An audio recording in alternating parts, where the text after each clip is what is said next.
Today's program is dedicated to the memory of longtime contributor Fred Rotondaro, who passed away this week.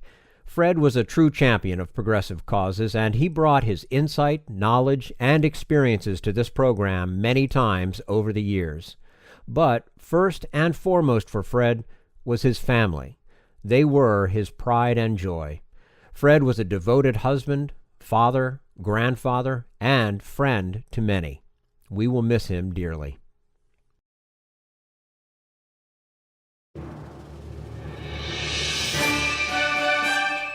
This is AmericasDemocrats.org, the weekly podcast for stand-up Democrats. I'm your host, Jim Cuddy.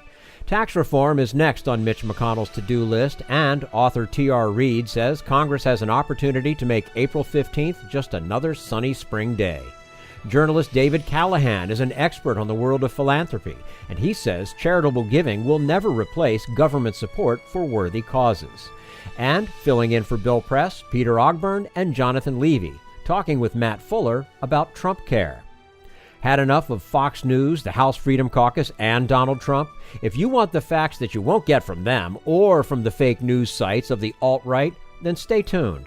Our sponsor, 21st Century Democrats, works hard to get everyday Democrats involved in returning our party to its roots and to success at the ballot box. Sit back and listen, then stand up and fight. And follow 21st Century Democrats on Facebook for all the latest progressive news. We're glad you can join us.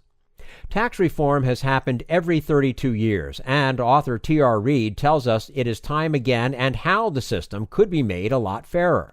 And he exposes another Trump lie, noting that America is one of the most undertaxed industrial nations.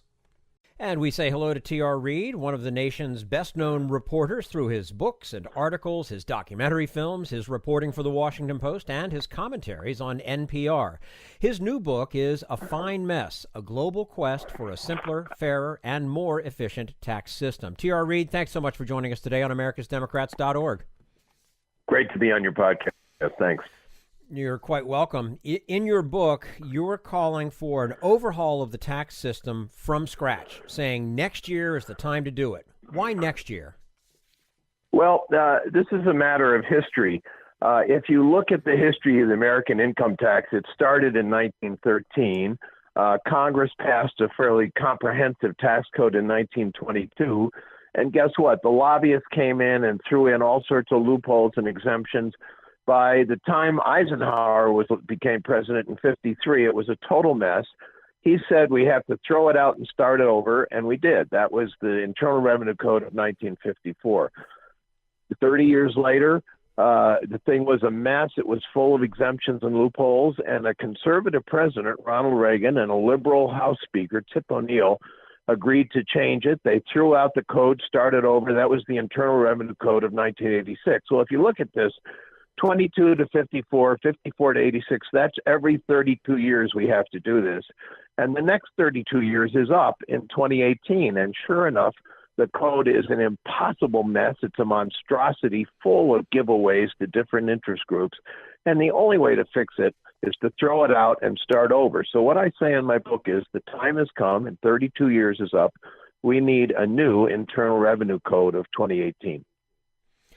You take a look at other Western democracies for insight into a fairer tax system. What are some of the policies that work elsewhere in the world? Yeah, that was the point of my book, was every idea that anybody's proposed to fix our tax code, some country has tried it, and some of the ideas work and some don't. I think Bernie Sanders, what he calls the Wall Street speculators tax, sometimes called the financial activities tax, has been very successful. In the European Union, this is called the Robin Hood tax because it taxes rich people, securities traders, to provide jobs and benefits for poorer people. And I like that tax because it's tiny. You know, the sales tax in an average American state is 7 or 8%.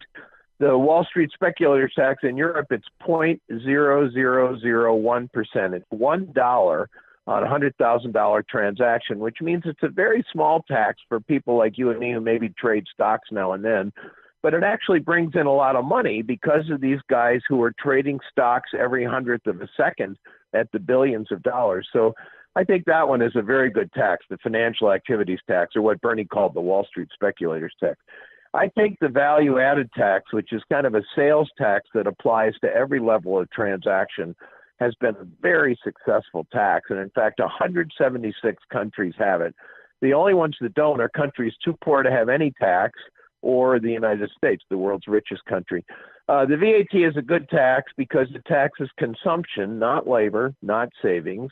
And because it's a very easy tax for government to collect and a hard tax for people to evade. And that's why so many countries have it. I think if the U.S. had it, we could collect revenue and use that to reduce the income tax and the corporate income tax. And then a very good idea that many countries have adopted is this concept of BBLR. You broaden the base of tax to lower the rates. And that means you tax everything, you get rid of exemptions and loopholes and deductions. And if you do that, you can collect the same amount of tax at very low rates. And when rates are lower, people are more willing to pay, and the system is simpler. So BBLR, broaden the base, lower the rates, I think is a very good lesson that other countries have put into practice. One idea that seems attractive comes from the country of Slovakia. Tell the listeners, if you would, about their unique provision. I really like this. So in the United States, the U.S. Congress, guess what, has given itself all sorts of tax breaks that nobody else gets. If you happen to own a second home in Washington, D.C., you don't get a break for that unless you're in Congress, and they get a tax break for it. But in Slovakia, they did the opposite. They passed a law that said the people who write the tax, that is the members of parliament and the cabinet, always have to pay 5% more than anybody else at their income level, which is to say, if they raise taxes on you, well, they're going to get that raise plus 5%. I thought that was a very good idea.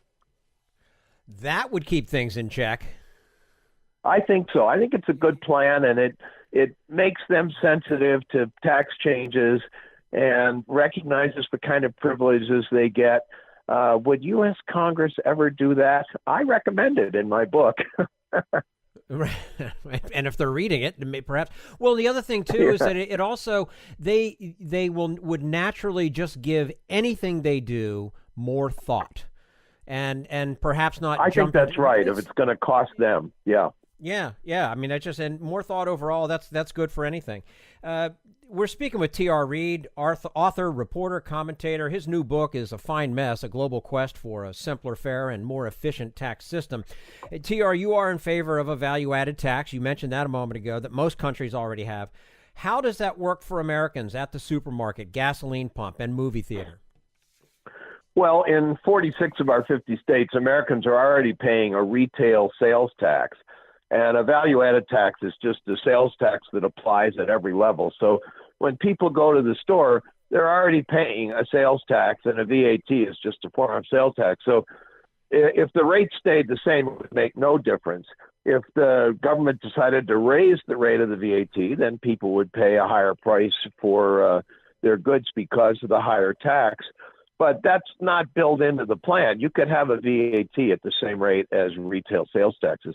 The virtue of the VAT is it collects the tax at every level of the transaction, from the supplier to the wholesaler to the distributor to the retailer to the buyer.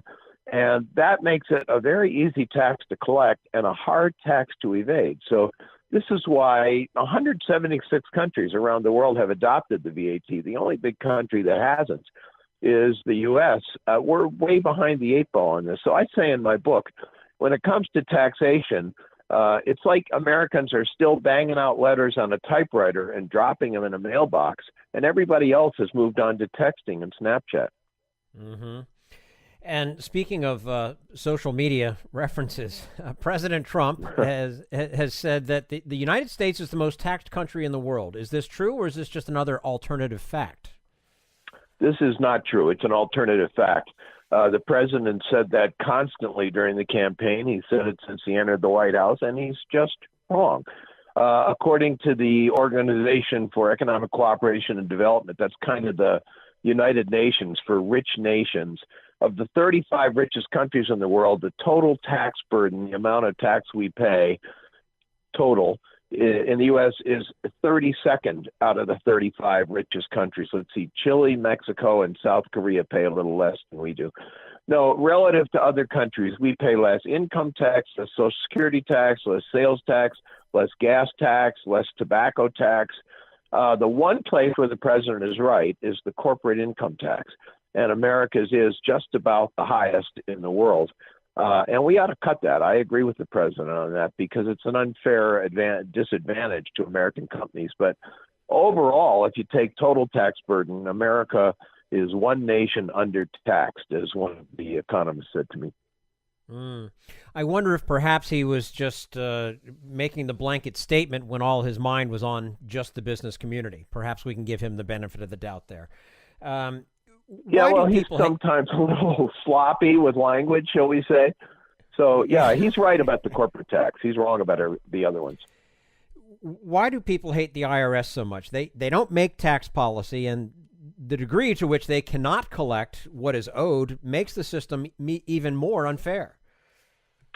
Yeah, I find that interesting. Americans, as we said, they pay a lower amount of tax relative to total wealth than other rich countries, but they complain about it more. Americans hate paying taxes, and we hate the system. And I think there are a couple of reasons for that. One, we just don't like government as much as other countries. We don't see government as an ally or a friend.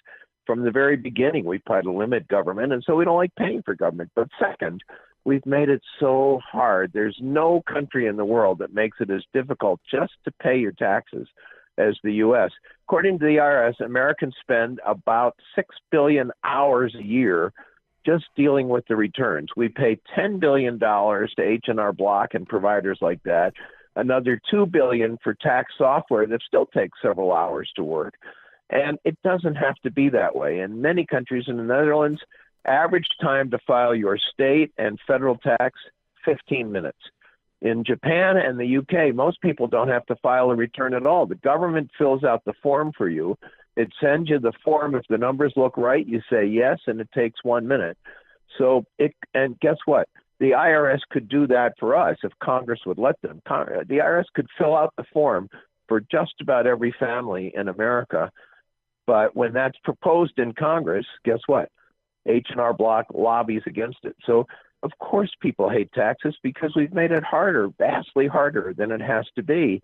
And the tax preparation industry likes that. So here's the deal. We do more work. They make more money. I spend hours on my tax preparation and still hand it off to a CPA. Yeah, everybody has to do. They have to keep all these records. And I don't know, have you ever gotten a CP 2000 letter from the IRS? You know what that is? I don't. I get this every year. They send out millions of them every year. It's not an audit. It's a correction. The CP 2000 letter says, on line 24Q, you entered $4,311, but it should have been $4,763. And I get that letter, and I say, well, if they already knew that, why did I have to go through hours to try to figure out what the number was and what line to put it on? They could do this for us, and in most other rich countries, the government does fill out the form, and you just check it and make sure it's right. I think this is really galling. It's an outrageous aspect of American taxation, and it doesn't have to be that way. We could make it so simple that April 15th would just be another sunny spring day. And before we let you go, I mean, I guess it's fair to say that the whole thing, it ends up being about fairness and not the amount you pay in taxes, correct?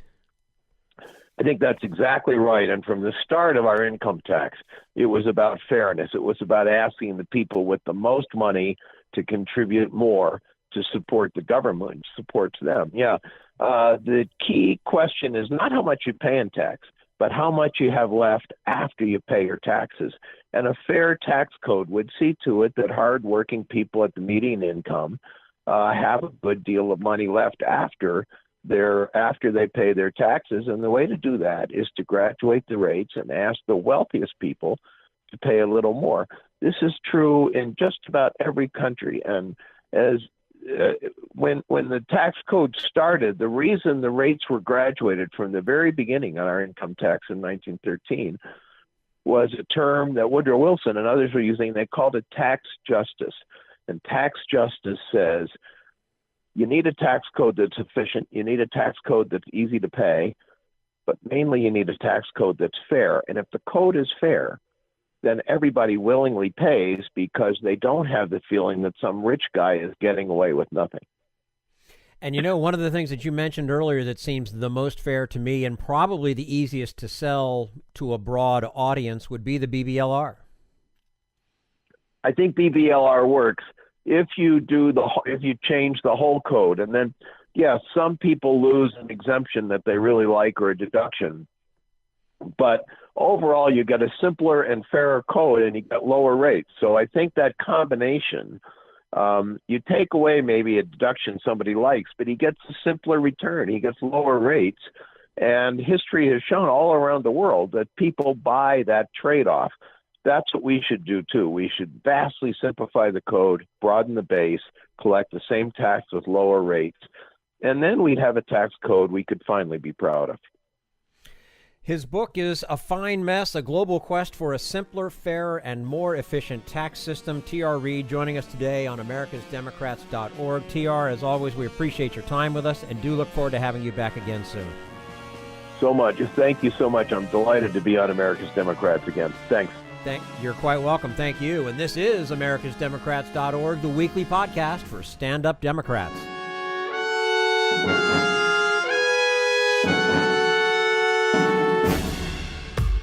We want you to sit back and listen to this americasdemocrats.org podcast, a project of 21st Century Democrats. But we need you to stand up and fight. Do you want to get involved and help get our party back to its roots and to success at the ballot box? You can make your contribution to help us keep this show going and to elect Democrats who will stand up for democratic principles. Go to americasdemocrats.org and click on Donate at the top of the page. This Social Security measure. I believe that we must pass legislation to provide medical care.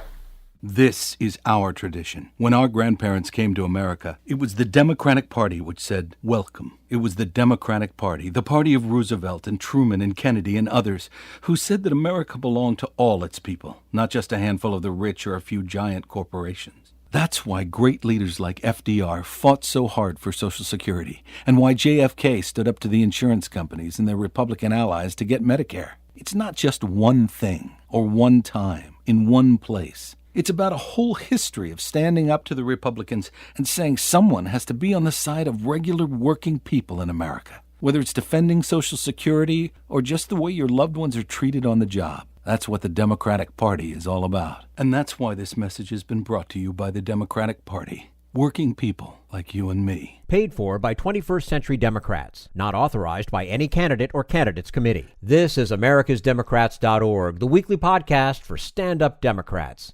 David Callahan of Inside Philanthropy says the big corporate givers often are motivated by wanting to change public policy. We'll talk to him about that in just a moment. Right now, we turn to Jim Hightower, America's #1 populist, for his common sense commentary. You don't have to be in who's who to know what's what. For example, if a tiny group of Wall Street bankers, billionaires, and their political puppets are allowed to write the rules that govern our economy and elections, guess what? Only bankers, billionaires, and puppets will profit from those rules. That's exactly why our land of opportunity has become today's land of inequality. Corporate elites have bought their way into the policy-making backrooms of Washington, where they've rigged the rules to let them feast freely on our jobs, devour our country's wealth, and impoverish the middle class. There's good news, however. A growing grassroots coalition of churches, unions, civil rights groups, citizen activists, and many others is organizing and mobilizing us to crash through those closed doors, write our own rules, and reverse America's plunge into plutocracy. Called Take on Wall Street, the coalition's structural reforms include getting the corrupting cash of corporations and the super-rich out of our politics by repealing Citizens United and providing a public system for financing America's elections, stopping too-big-to-fail banks from subsidizing their high-risk speculative gambling with the deposits of us ordinary customers, making them choose to be a consumer bank or a casino, but not both. Instituting a tiny Robin Hood tax on Wall Street speculators to discourage their computerized gaming of the system, while also generating hundreds of billions of tax dollars to invest in America's real economy. Restoring low-cost, convenient postal banking in our post offices to serve millions of Americans who are now at the mercy of predatory payday lenders and check-cashing chains. This is Jim Hightower saying, to learn more about this campaign and its reform agenda to democratize America's financial system, go to www.takeonwallstreet.org. Takeonwallstreet.org. Need an antidote to the progressive blues? Want some good news about how grassroots folks are rebelling against the corporate powers and winning? Well, here's an easy-to-swallow pill for you, the Hightower Lowdown. Hightower's monthly newsletter will give you the lowdown, even as it lifts you up. It's 4 pages a month, jam-packed with facts you can use, actions you can take, and Jim's own Texas humor, all for only $15 a year. To become a lowdowner, go to hightowerlowdown.org. This is americasdemocrats.org, the weekly podcast for stand-up Democrats. Philanthropy expert David Callahan has studied why rich people give money, and basically, they want to change public policy in education, healthcare, and criminal justice. And we say hello to David Callahan, founder and editor of Inside Philanthropy. It's a digital media site that covers the world of giving by wealthy donors and foundations. He's also an author, and his latest book, The Givers, Money, Power, and Philanthropy in a New Gilded Age. David Callahan, thank you so much for joining us today on americasdemocrats.org. It's great to be here. Well, we appreciate you being with us. So why do rich people give so much of their money away, and what kind of charities benefit? Wealthy donors have a lot of different motives. One thing that I learned from looking at a bunch of these people and talking to a bunch of them is that many of them feel very grateful for the opportunities they've had. You know, they feel very lucky they got rich, and they're often acutely aware of all the people and institutions that helped them along the way. You know, their colleges, the schools they went to, the mentors who helped them, the organizations that helped them. And a lot of them want to give back. You know, they want to ensure that same set of opportunities for others who come after them. You know, one might think that the big-time charity is a positive, but there are pitfalls that you talk about in the book. What are they? Well, while it's true that many of these people want to give back, they want to do good in the world, it's also true that they have strong opinions. They have strong opinions about politics and public policy, and they also see their giving as a way to put forth those views and to try to shape America in the way they want to see it. And so while we're all familiar with political giving, you know, you give money to politicians to shape laws and, you know, the direction of the country, a lot of these people see philanthropy as an even more powerful way to shape what happens in America and give to public policy organizations that are seeking big changes in how this country operates. You know, I find this interesting. You say that how someone makes a fortune determines which recipients are the beneficiaries. What are some examples? Well, what you see often is that some of these newer tech billionaires, for example, are quite interested in giving money in highly disruptive ways. They want to change how things operate at a fundamental level. They don't just want to write, you know, the 8 or 9 figure check to the symphony or to the hospital.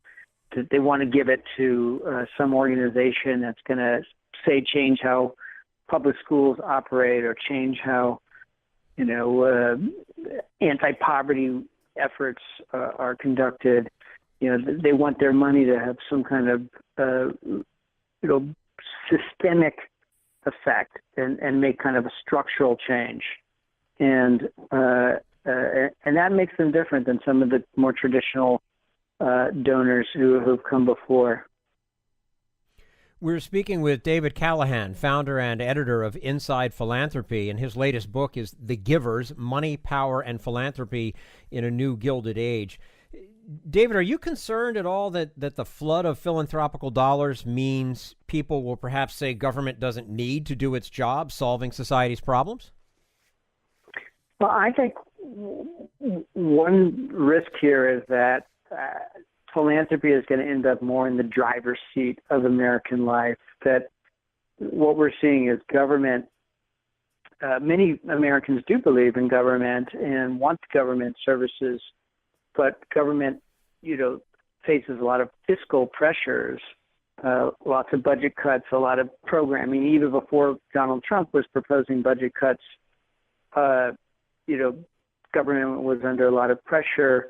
And as the boomers retire and those entitlement expenses go up, more discretionary programs are going to be cut. And my concern is we'll see philanthropists kind of taking over the role that government once played in more areas, except that those philanthropists are not democratically accountable. They don't answer to the voters, and that's not a power shift that's good for our democracy that we want to see, but it's happening already. If you eliminate political donations by the billionaires, which obviously has been tried and tried and tried, does it correct things, or does it just kind of change the game a little bit at this point? Well, one of my points is that if you ever did get money out of politics, there's so many reform proposals to reduce the flow of money into politics by wealthy people. If those reforms ever were implemented, guess where all that money would end up? It'd end up in the nonprofit sector. It'd end up going to policy organizations. It would go, that money would flow through philanthropy. And I do think that such spending does have a big effect. We can see in lots of areas where billionaire philanthropists have had influence. You can see that over public education policy. You can see that over healthcare policy, where private philanthropy played a big role in trying to undermine Obamacare and block it in the courts. You can see that in criminal justice policy, where a number of philanthropists now are pushing forward criminal justice reforms. Some of this stuff is stuff maybe you agree with, some of it is stuff maybe you disagree with. But the fact is that wealthy people are speaking quite loudly in our public square through philanthropic gifts. Mm-hmm. And it is certainly a two-sided coin. There's no doubt about that. During the Reagan administration cutbacks, conservatives said that private charity would take up the slack, but studies showed that it did not. What is the actual history and motivation of people giving money to promote social betterment? Well, government is much larger than philanthropy, and you can't have philanthropy pick up the pieces when government goes away. And conservatives have been saying that for a long time. And the history here is that what happens is that when you cut government spending, philanthropy does step forward and give more, but it's never enough to really to make a substantial difference and offset all the cuts in government spending. How do you see the face of philanthropy under this administration filled with obscenely rich people with obscenely rich friends?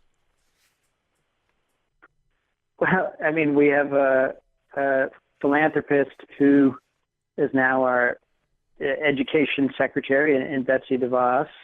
It is a administration filled with lots of wealthy people, and I think it underscores the degree to which the economic inequality we've seen over the past few decades is now really translating into political inequality, that the wealthy really are coming to exercise undue influence at the highest levels of public life. And that trend, obviously predated Donald Trump. I mean, ironically, one of the things that put Trump in office was this sort of populist movement where people thought, hey, Wall Street has too much power, and Hillary Clinton is a sort of a Wall Street Democrat. That was Bernie Sanders' cry. And a lot of Trump voters shared that same concern. And now, lo and behold, here we have an administration filled with wealthy people headed up by a billionaire. So it does suggest we are in this kind of new Gilded Age where the rich are increasingly calling the shots. Mm-hmm. What do you see as the future of organized philanthropy, and can the public do anything to ensure accountability?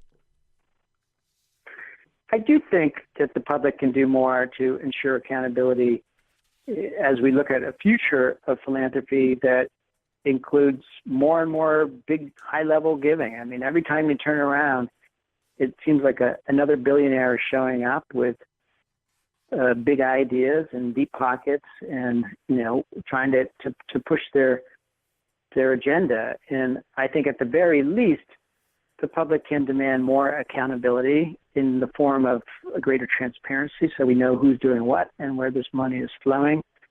I think that we need to limit tax breaks for political, that seeks to shape public policy.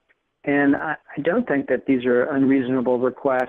And there hasn't been a really close look at the laws governing charitable giving for a while. And many Americans are feeling a little more nervous about all this big league philanthropy. And so I do think that we're headed for a period of maybe some new reforms in the next few years. Okay. David Callahan, founder and editor of Inside Philanthropy, and he is also an author in his latest book, The Givers, Money, Power, and Philanthropy in a New Gilded Age. David, thank you so much for your time with us today on americasdemocrats.org. We look forward to having you back again soon.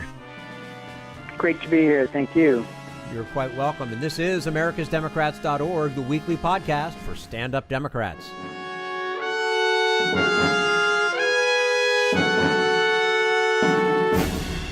We want you to sit back and listen, but we need you to stand up and fight. Help get our party back to its roots and to success at the ballot box. Make your contribution to keep the americasdemocrats.org podcast, a project of 21st Century Democrats, on the air, and help elect stand-up Democrats. Go to americasdemocrats.org and click on Donate at the top of the page.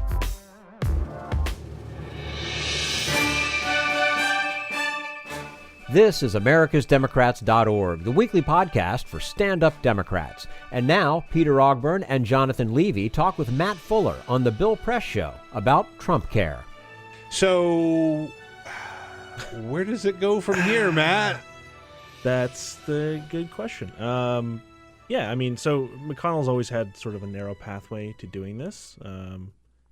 He's got 52 Republicans. He needs 50 of them to vote for this thing, and really for a lot of senators it's sort of against the interests of their state. You have the Medicaid expansion that's helped a number of states, so senators have to vote against the interests of constituents, so that's always a problem. And then you also have senators who just fundamentally don't like the bill, either from the conservative side or the moderate side, and it seems like he's lost more than 3 or 4, but right now I think the number maybe he has on board is around 40, right? And you're trying to get 50 of these guys, and you can only lose 2 again. You have 2 or 3, depending on how you want to count, who have really solidly come out against this bill. So there's really no margin left. He's lost Susan Collins, he's lost Dean Heller, and Mike Lee right now is saying, this is not any good from the conservative side. They want a fuller repeal. They want the protections for people with pre-existing conditions. They want those out.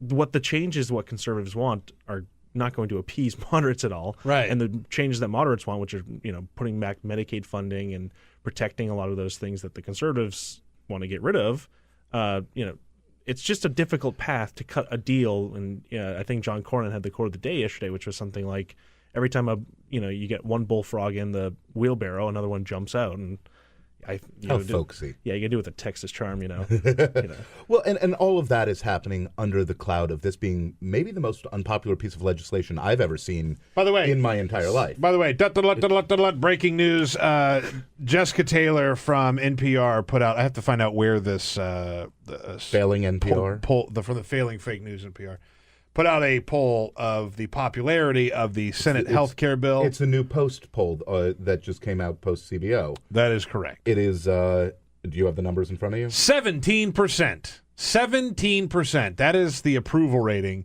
for the Senate health care bill. 17%. What's amazing among Trump voters in this Post poll? Trump voters. Keep or fix the ACA, 53%. That's unbelievable. Repeal, 40%. Unbelievable. Overall, in Tennessee, 75% want to keep or fix the ACA. Oh, my God. In Tennessee, 62% say keep or fix the ACA. That's wow. Bob Corker, who is up for election this year, is going to love that number. Yeah. Well, Tennessee has actual, but Obamacare has not been fantastic for people in Tennessee. So it's amazing to see that sort of number when the premiums they've faced there are significantly higher than what, they at least thought. So a lot of these states, Obamacare is one of those things that states have experienced unequally. If you live in the right state, it's been great for you. If you live in the wrong one, and a lot of that's been how governors have. Sure, the Medicaid expansion. If you chose not to expand Medicaid and just take free money from the federal government, what are we doing here? Back to your point about you're not going to be able to make the moderates or vulnerable Republicans happy. You're not going to be able to make the hardliners happy. I said the same thing, which people have pointed out, Jonathan saying that's exactly what people said about the House bill, and that got done. Paul Ryan yesterday speaking about this. Jamie, let's play that first clip. I would not bet against Mitch McConnell. He is very, very good at getting things done through the Senate, even with this razor-thin majority.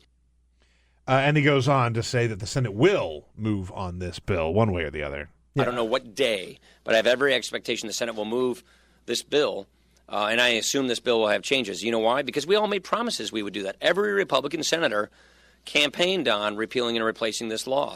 And yet, they couldn't get the votes. How are they going to do it? When are they going to do it? This idea that Mitch McConnell is like this sorcerer, right? That right. Because the guy knows what cloture means. He's working with just really an almost impossible margin here. I mean, if you just did let's take the math here. I think it'd be the equivalent of Paul Ryan trying to get this through the House with about 8 or 9 votes, right? Mm-hmm. So he's got 2 votes that he can lose. That's just really no margin for him when you have Susan Collins, when you have Dean Heller, and you have Rand Paul screaming about it. You have Lisa Murkowski, who has really specific state interests with Alaska. Again, this would be terrible for Alaska. It's almost an impossible task. And this idea that I'm not betting against Mitch McConnell. If you bet against Mitch McConnell this week, you won. Yeah. See, I take a sort of differing view on this, and that is Mitch McConnell absolutely isn't a sorcerer, except for the magic he worked to remove his turtle shell, stand upright, and run the U.S. Senate. But he is the single most craven politician in our lifetime. He has shown an absolute willingness to disregard everything in return for victory. And that is a dangerous person to face. And yes, he does not have the margin for error that Paul Ryan has, even close. It is almost impossible to see how you get Collins or Heller to vote for this bill. So he's literally starting off with a margin of most likely one senator. That being said, if there is someone who can pull it off, this man, he, in the same way that Obama carved out the Cornhusker kickback for Ben Nelson, there can be something given to Lisa Murkowski. The Alaska Purchase. Right. The Alaska Purchase. That's not mine. We get it on the queue. Take it. I did come up with the Tammany Hall and the Buffalo buyout. Those were both mine. But, but go ahead. But he has now bought himself some time to actually cut some deals here. That being said, all these folks are going to go home and get yelled at a lot. Right. And so, I think that everyone has been pretty cautious after seeing the House bill that, it sort of came back to life. And certainly Republicans themselves were a little bit more pessimistic about its chances. But I think it's a little bit different here. I just think that there are some senators who are not moving here. And no matter what Mitch McConnell does, he can twist arms, he can be craven. I think you nailed it. He doesn't have much of a policy or ideology. He's just really, his ideology is winning, which is sort of becoming the Republican mantra. But I think that's what makes him so dangerous. Sure. That's why he's successful. He's the Senate Majority Leader, and I'm sitting here, with you guys. Yeah. we're talking about the greatest honor Nirvana. there is. I'm totally geeking out right now over our guest. Over our guest. But I would just say that the dynamics here are really difficult for McConnell, and no matter how much he arm twists, no matter how much Trump, says, throws out tweets about Susan Collins or Lisa Murkowski or whatever the hell, it's an unpopular bill. The process was bad and sort of tainted people's minds on that, and it's not good for people's states. That's all for americasdemocrats.org. Thank you to all who made today's show possible. T.R. Reid, David Callahan, and the entire Bill Press team. And thank you for listening. If you liked what you heard, please get involved in our efforts to keep this show going and to elect Democrats who are bringing the party back to its roots. Go to americasdemocrats.org and click on Donate at the top of the page. And be sure to find 21st Century Democrats on Facebook. For americasdemocrats.org, I'm your host, Jim Cuddy. We want you to sit back and listen, but we need you to stand up and fight.